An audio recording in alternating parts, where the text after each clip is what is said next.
자, 시작합시다. 자, 이번 시간에는 231페이지 비과세 양도소득이 나오죠.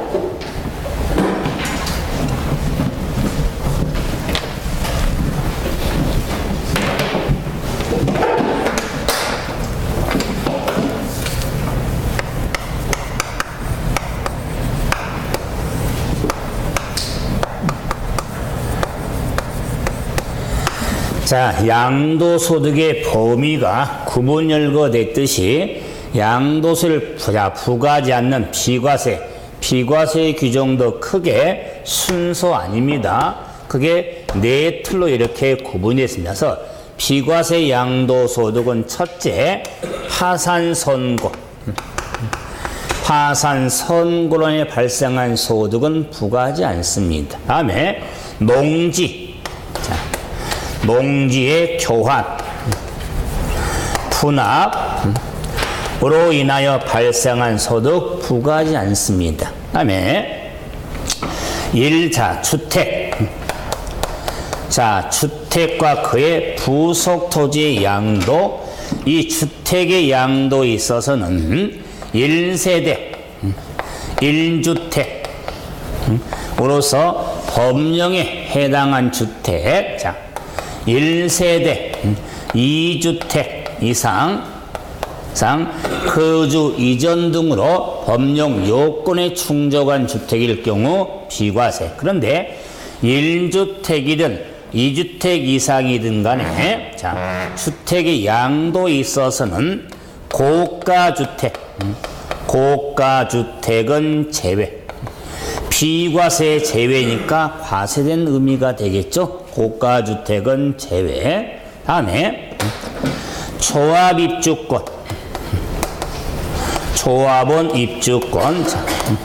뭐 양도에 발생한 소득에 따른 비과세 틀이 있습니다. 그래서 비과세 양도소득은 파산선고, 농지의 교환, 분합, 주택에 대한 양도, 조합 입주권의 양도, 이렇게 크게 네 틀이 있습니다. 하지만은 시험적으로 가장 키가 되는 건 안 날 수가 없죠. 이 주택에 대한 비과세 규정은 정리를 좀 잘해 두셔야겠죠. 자, 그럼 이제 파산선고, 개인이 파산법에 따라 파산선고로 인하여 발생한 소득은 양도세에 부과하지 않습니다. 파산선고로 인한 소득, 비과세 양도소득. 자, 문제는 농지의 교환분합부터 봅시다. 농지. 자, 교환분합. 그때 지금 여러 가지 양도사례 자산이 있지만은 농지입니다. 모든 땅 아닙니다. 그래서 농지 하면은 자, 논이라든가 밭이라든가 논밭 과수원으로서 자, 공부상 지목에 관계없이 실제 경작에 사용되고 있는 논밭 과수원이 농지 범위가 돼서 농지에 논이나 밭의 과수원도 해당이 됩니다. 논밭 과수원 2017년도 개정 내용에서 논밭 과수원으로서 공부상 지목에 관계없이 실제 경작에 사용되고 있는 토지가 농지 범위가 되겠다. 자, 그럴 때 교환은 서로 바꾸는 거죠. 분합은 분할합병을 줄여서 분합이라고 하는 겁니다. 분할합병. 자, 그럴 경우 이 교환 분합으로 발생한 소득에 있어서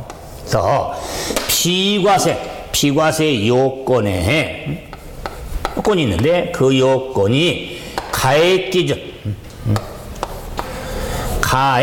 기준이 충족된다. 가액 기준이 충족돼야 되는데 그 가액 기준은 자, 교환 분합이니까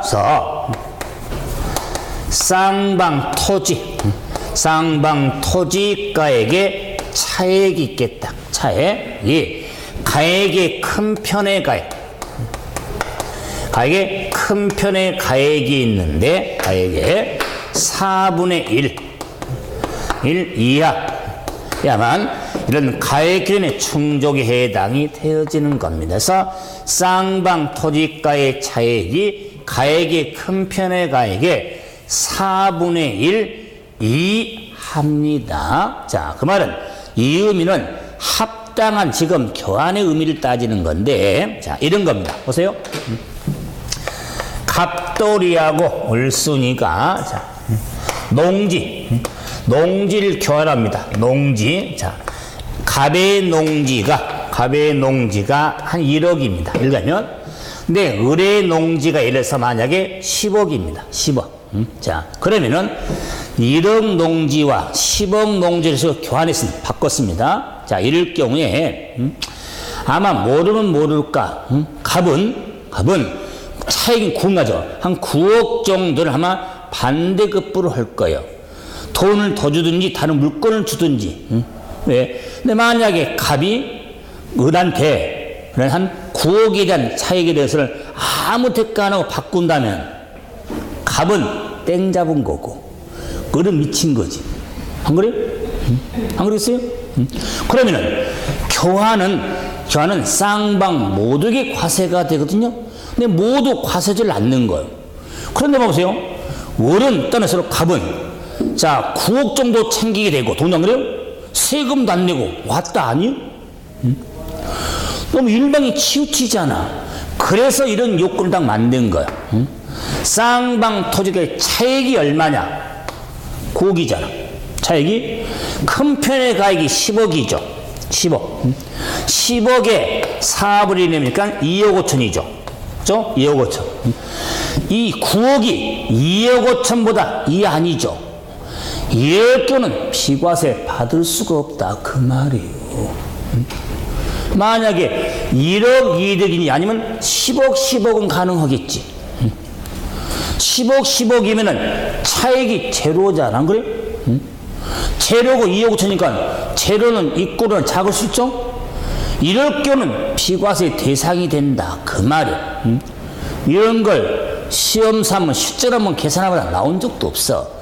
그 기준이 왜 필요하는지 쌍방 토지가의 가액이 큰 편의 가액의 4분의 1 이하에 해당이 되면 비과세 받을 수 있는데, 그럼 이 요건이 된다고 그래서 다 비과세는 아니다. 이 가액 기준에 경작상 필요에 의하여 교환한다거나, 자, 특히 국가가 소유한 농지, 국가가 시행으로 농협협동조합 등이 교환 분합할 경우에 비과세 해당이 되는 겁니다. 그래서 대표로 이 가액 기준하고 플러스 세법에서 이렇게 플러스 하라는 말은 요건이 충족이 돼야 된다. 그 말이. 그래서 경작상 필요로 하는 교환할 경우에 이 요건이 그래서 경작상 필요해서 교환하기 때문에 비과세를 해준다. 그 말이에요. 자, 그런데 경작 필요에 의하니까 농사 짓는 걸 봐야겠죠. 그래서 사후관리가 필요하다. 이 사후관리는 교환해서 취득한 농지에서 3년 이상 농지 소재지에서 경작을 해야 된다. 그 말이. 교환에 취득한 농지에서 3년 이상 농지 소재지에서 교환할 경우에, 경작할 경우에 비과세 받을 수가 있는 겁니다. 이걸 사후관리라고 하더라. 그래서 농지 소재지에서 경작한 경우를 잘난 척해서 제촌작용, 농지 소재지에서 경작을 해야 된다. 그걸 줄여서 제촌작용이라고 하는 겁니다. 근데 몇 년 이상? 3년 이상 제촌작용, 3년이 포인트겠죠? 자, 그런데 보세요. 자, 이 농지 소재지에서 그러면은 농지 소재지를 어떻게 판단할 것이냐?